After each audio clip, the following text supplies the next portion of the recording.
You know, we've got ourselves into the most peculiar predicament. We walk around taking life so dreadfully seriously, as if the whole affair was some kind of final examination where one wrong answer could doom us to eternal failure.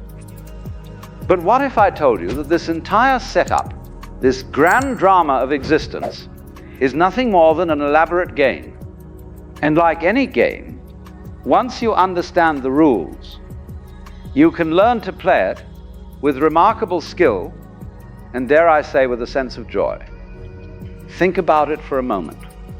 When you were a child, you played games all the time. Cowboys and Indians, house, pretend tea parties. You threw yourself into these games with complete conviction. You were absolutely the cowboy, totally the mother serving imaginary cookers. But you never forgot, not really, that it was play. The moment your mother called you for dinner, you dropped the role without a second thought. You didn't cling to being the cowboy. You didn't suffer an identity crisis when the game ended. But somewhere along the way, we forgot how to play. We became what I call method actors in the theater of life. We got so absorbed in our roles that we forgot we were acting. We started believing that we really are the banker, the housewife, the success, the failure. And when you forget you're playing a role, the game becomes a prison. Now, when I say life is a game, I don't mean it's trivial or meaningless. Games can be incredibly important. He plays with intensity, with passion, with everything he's got.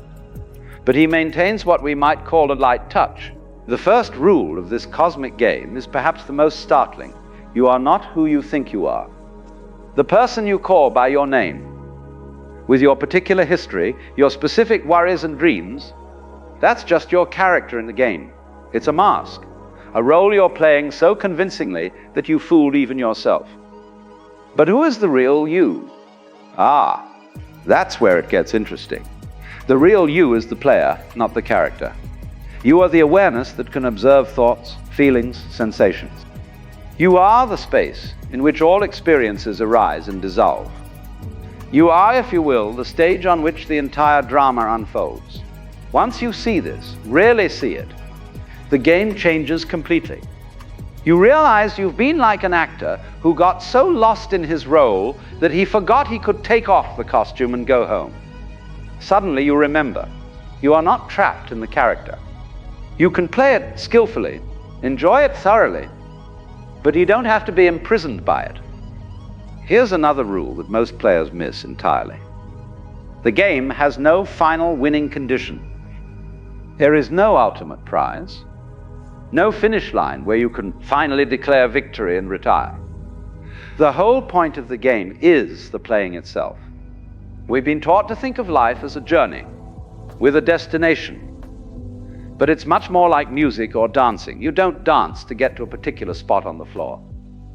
You don't listen to a symphony to get to the final note. The meaning is in the movement, in the flowing, in the playing. But we've turned life into a race. We rush through childhood to get to adulthood. We hurry through school to get to our careers. We work frantically to reach retirement. And then we sit in our rocking chairs, wondering where it all went. We were so busy trying to get somewhere else that we missed the only place we ever actually were, which is here, now, in this moment. The game is always happening now. Not tomorrow when you'll be happier, not yesterday when things were better, but right now. This is the only time the game is actually being played. Yet most of us are like people at a concert who spend the entire performance reading the program notes, trying to figure out what's coming next instead of listening to the music that's playing right now. Another fascinating aspect of this game is that it's completely rigged in your favor. How's that? Well, no matter what happens to you, no matter what role you find yourself playing, you can't actually lose, because you are not just your character. You are the entire game itself. Think of it this way. In a dream, you might be chased by a monster and it feels terrifying.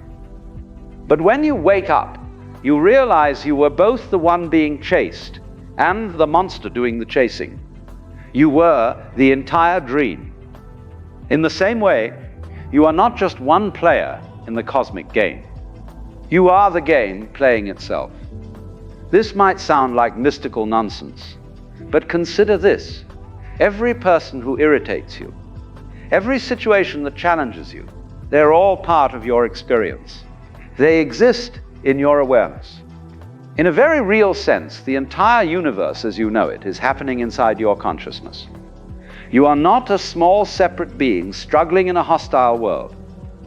You are the world, looking at itself through the eyes of what you call you. Once you get this joke, and it is a cosmic joke of the highest order, your whole approach to living changes. You stop taking everything so personally. When someone criticizes you, instead of getting defensive, you might think, here's the universe playing the role of the critic. How interesting. What can I learn from this performance? When you're facing a difficult situation, instead of asking, why is this happening to me? You might ask, why am I happening to this? Because if you are the entire game, then you are not the victim of circumstances. You are circumstances, appearing to yourself as challenges to make the game interesting. Now let me address something important. This doesn't mean you become passive or indifferent. Far from it. When you know you're playing a game, you can play it with tremendous skill and enthusiasm. You can care deeply about your moves while not being devastated if they don't work out perfectly. You can love fully while not being destroyed if that love isn't returned. You can work passionately while not being crushed if your efforts don't immediately succeed. The secret is what I call playing with a light touch. It's like being a great jazz musician. You know the basic structure of the song, but you're always ready to improvise. You respond to what the other musicians are doing. You don't try to force the music into some predetermined pattern. You flow with it, play with it, dance with it. Most people approach life like they're playing classical music with a very strict conductor. Every note must be exactly as written. There's no room for spontaneity, no space for creativity. But life is much more like jazz. The basic rhythm is there, but within that rhythm, infinite possibilities exist for improvisation and play. Here's one of the most liberating rules of the game. You don't have to be consistent. You are under no obligation to be the same person you were 5 minutes ago. The character you've been playing, with all its limitations and problems, is not a permanent fixture. It's more like clothing you can change. We spend so much energy defending our self-image, protecting our reputation, maintaining our personality. But what if you could be anyone you choose to be in each moment? What if instead of being trapped by your past, you could reinvent yourself constantly? Not in a crazy, unstable way, but in a fluid, creative way that allows you to respond freshly to each situation. Children do this naturally. One moment they're a princess, the next they're a dragon, then they're a race car driver. They don't worry about consistency. They don't think, but wait, yesterday I was a princess, so I can't be a dragon today. And here's the beautiful thing. Every person you meet is you, wearing a different mask, playing a different role. That annoying colleague, that difficult relative, that stranger on the street who smiled at you, they're all you, exploring what it's like to be different characters in the great drama. When you see this, compassion arises naturally. Not the condescending kind of compassion that looks down on others, but the recognition that you're all in this together, all playing parts in the same cosmic theater. This doesn't mean everyone is the same on the surface level. Obviously, people have different personalities, different backgrounds, different ways of playing their roles. But at the deepest level, the awareness looking out through their eyes is the same awareness looking out through yours. We're all windows in the same house, each with a different view, but all part of the same structure. Now, let's talk about one of the trickiest aspects of the game, the part most people find hardest to master. How do you deal with suffering? How do you play skillfully when the game seems to turn against you? When you're dealt what appears to be a losing hand? The first thing to understand is that suffering is not the same as pain. Pain is natural, inevitable. If you stub your toe, it hurts. If someone you love dies, you grieve. These are simply part of the human experience, part of what makes the game interesting and complete. But suffering, that's different. Suffering is the story we tell ourselves about the pain. It's the resistance to what's happening, the demand that life be different than it is. Pain says, this hurts. Suffering says, this shouldn't be happening. It's unfair. It means something terrible about me or my future. When you understand this distinction, you can learn to experience pain without adding the extra layer of suffering. You can feel sadness without the story that you should be happy. You can face challenges without the narrative that you're a victim. You can encounter setbacks without the drama that your life is ruined. Think of it like weather. Sometimes it rains, sometimes it shines. The sky doesn't resist the rain or cling to the sunshine. It simply allows whatever weather is happening to happen. You can approach your inner weather the same way. Sometimes you'll feel joyful, sometimes sad, sometimes confused, sometimes clear. None of these states are permanent. They're all just part of the changing weather of consciousness. Here's another game rule that can save you enormous amounts of energy. You don't have to have an opinion about everything. You don't have to judge every experience as good or bad, right or wrong. Sometimes you can simply say, how interesting, and leave it at that. We've been trained to constantly evaluate, to always be deciding whether we like or dislike what's happening. But this constant judging is exhausting. It's like being a critic who can't simply enjoy a movie because they're too busy analyzing every scene. Sometimes you can just watch, just experience, just be present, without needing to have a position about it all. The master player learns to hold their opinions lightly. They might have preferences, but they don't cling to them. They can enjoy their favorite food without being upset when it's not available. The moment you think you have it all figured out, life will throw you a curveball. The moment you get comfortable with your role, circumstances will invite you to play a different part. Instead of resisting these surprises, you can learn to welcome them. They keep the game interesting. Imagine playing chess with someone who always made the same moves, or watching a movie where you knew exactly what would happen next. How boring would that be? The surprises, the plot twists, the unexpected turns, these are what make life an adventure rather than a tedious routine. When you stop needing to control every detail, when you develop what we might call a taste for surprise, you begin to find life endlessly fascinating rather than constantly frustrating. Now, one of the most liberating discoveries you can make about this game is that there are no real mistakes, only experiences. What you call failures are just experiments that didn't work out as expected. What you call successes are experiments that exceeded your expectations. But they're all just data points in the grand experiment of being human. A child learning to walk doesn't call it failure when they fall down. We think we should be able to do everything perfectly on the first try. We think mistakes are signs of inadequacy rather than natural parts of the learning process. We turn every stumble into evidence that we're somehow deficient. What if you could approach your whole life with the same attitude that child has toward learning to walk? What if every mistake was just information? Every failure, just feedback? How much lighter would you feel if you weren't carrying around all that self-judgment about your imperfect performance? Here's something else about this game that might surprise you. The best players are often the ones who appear to be playing the least. They move through life with a kind of effortless ease, not because they don't care, but because they've learned to work with the natural flow rather than against it. It's like the difference between swimming upstream and floating downstream.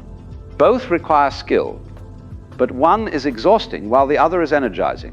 When you understand the currents of life, when you learn to read the patterns of existence, you can accomplish much more with much less effort.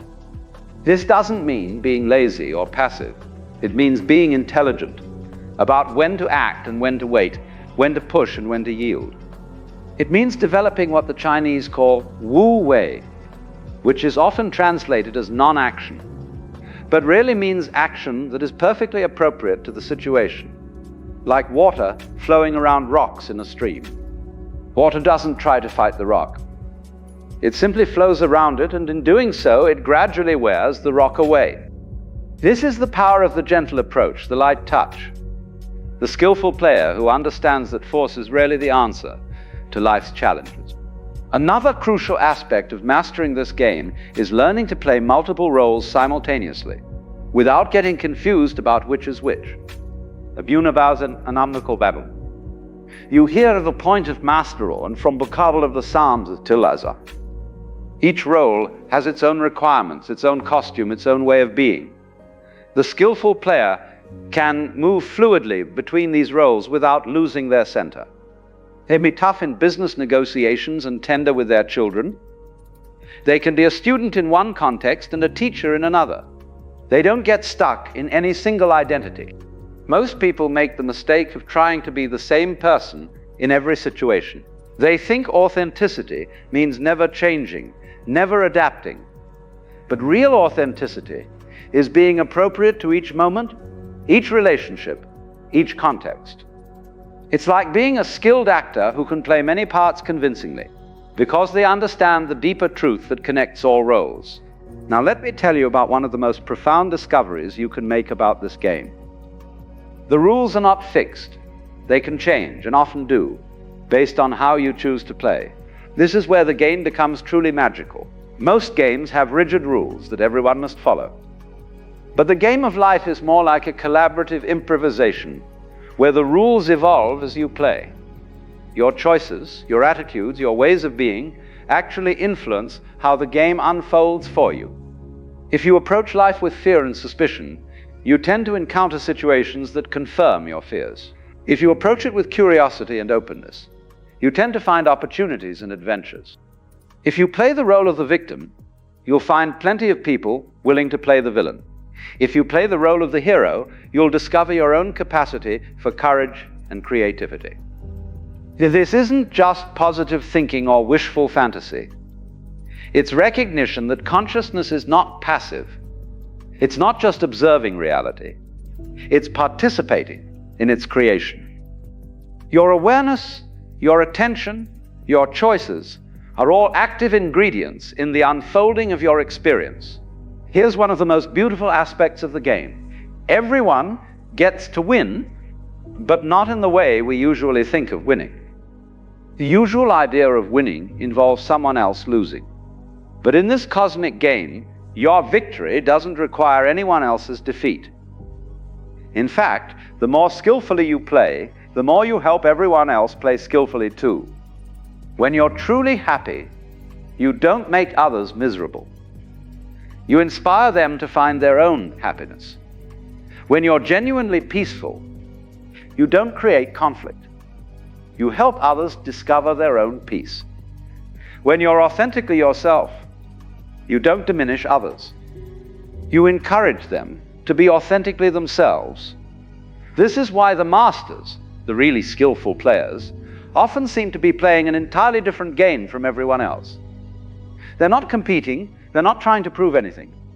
They're not keeping score, they're simply playing for the pure joy of playing, and somehow everyone around them starts playing better too. Let me share one final rule, perhaps the most important one. The game never actually ends. What you call death is just changing costumes, changing roles, changing the scenery. The player, the real you, the awareness that has been watching this whole performance that continues. When you truly understand this, it changes everything. You stop being so desperate to cling to your current role. You stop being so terrified of change. You realize that you are not just playing in the game. You are the game, playing itself, exploring infinite possibilities through countless characters and stories.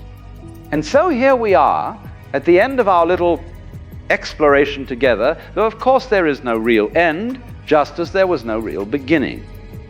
There is only this eternal now, this endless game, this magnificent play of consciousness discovering itself through every possible form and experience. The next time you find yourself taking life too seriously, remember what I've told you today. You are not a struggling individual trying to survive in a hostile universe. You are the universe itself, playing at being an individual, exploring what it's like to apparently struggle, apparently succeed, apparently fail, apparently win. It's all play. It's all dancing. It's all music.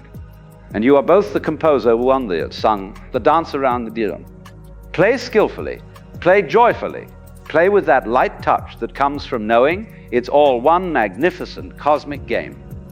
And remember, in this game, everyone gets to be the winner, because everyone is you, and you are everyone, and we're all just the one consciousness, playing at being many. The game never ends.